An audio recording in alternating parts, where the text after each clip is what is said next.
په بي پارم کې څه بدلي راغلې ده چې هغه بدلي زه ستاسو سره شیر کوم. دا بدلي پکې د ډېر وخت نه راغلې ده، خو اوس یې هغه چې ده هغه لازم کړې ده. نو ستاسو په کور کې ماشومان لازم او هغې له به سبا ورځې تاسو پارمبي جوړوئ. چې پارمبي جوړوئ نو تاسو ته بیا دغه مشکلې چې دي دا راتلی شي، نو چې د مخکې نه خبرې نو تاسو ته به مشکلې چې ده دا به نه جوړېږي. ځکه د دې نه مخکې یو کال دی که یو نیم کال مخکې هغو کومه بدلي راوستو په هغې باندې موږ ویډیو کړو، نو ځینې کسان وایي چې نه زوړ چلیږي او دا نوی چې دی دا نه چلیږي. اوس پکې هغو بدلي راوستل، هغه به اوس تاسو دغه پارمبي چې دی دا به اوس ایکسپایر کېږي.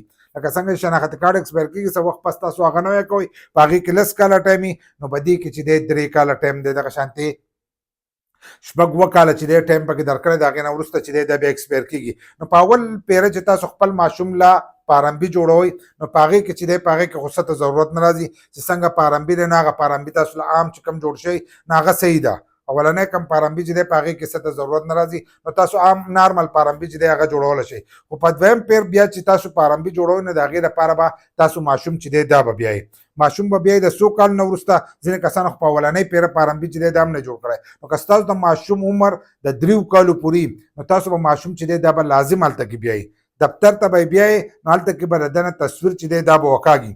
که تاسو په اولنۍ پیره جوړوئ او که په دویم پیره باندې تاسو ته و چې ایکسپایر شوی دی دوباره جوړ کړئ، نو ماشوم چې دی دا به د ځان سره بیایي. د 3 کالو پورې چې دی هغه ساده پارمبي چلیږي. د 3 کالو نه پس چې دی تاسو به تصویر والا پارمبي چې دی دا به جوړوئ. که د 3 کالو نه ستاسو د ماشوم عمر سیوی او په اولنۍ پیره هم جوړوئ، ماشوم چې دی دا به د ځان سره دفتر ته بیایي.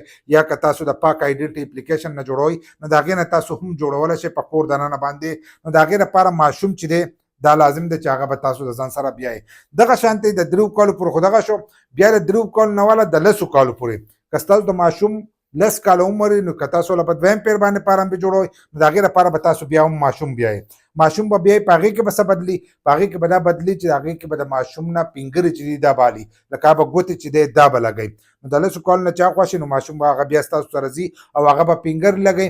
نو د ځینې ماشومانو عمر چې دی هغه به 10 کالو ته رسېدلي او هغو به د سره پارمبي نه جوړ کړی. نو که پارمبي نه جوړ کړی نو هغه به هم تاسو د ځان سره بیایي او هغه به دغه ګوتې هر سره چې دی دا به لګوي. که د هغه اولنی پیري نو هم به دغه کار کوي. خو دا عمرونه شو چې په اولنۍ پیره د 3 کالو په دې منځ کې نو په هغې کې ماشوم به ورته ضرورت نشته، عام پارمبي چې دی هغه چلیږي. خو د 3 کالو نه به پورته شو نو هغه چې دی د هغه به د تصویر والا پارمبي جوړېږي. نو ماشوم ته چې دی په دې کې به ضرورت راځي چې د 10 کالو نه هاخوا شو نو دا پارمبي به تاسو دوباره چې دی دا بیا جوړوئ او په هغې کې چې دی د ماشوم پینګرې چې دی دا به لګي. نو اوس حکومت چې دی دغه لازم کوي. مخکې خو وي چې نه دا زاړه چلیږي، خو اوس هغه وایي چې نه دا ایکسپایر کېږي کم وخت نو د هغه وخت ته پر به دغه وي. د هغې وخت نه وروسته چې دی تاسو به ماشوم له چې دی دوباره پارمبي چې دی دا به جوړوئ. نو که ستاسو په کور کې ماشومان وي نو هغو له لازم چې دی پارمبي جوړ کړئ. چې پارمبي جوړ شي اوس خو نن سبا چې دی په موبایل باندې هم جوړېږي، په کور دننه تاسو په موبایل باندې هم جوړولی شئ. که لږ ډېر تعلیمي او طریقه له درځي نو موږ په دې باندې ویډیو کړي چې په پاک آیډنټي اپلیکیشن کې څنګه دغه جوړېږي،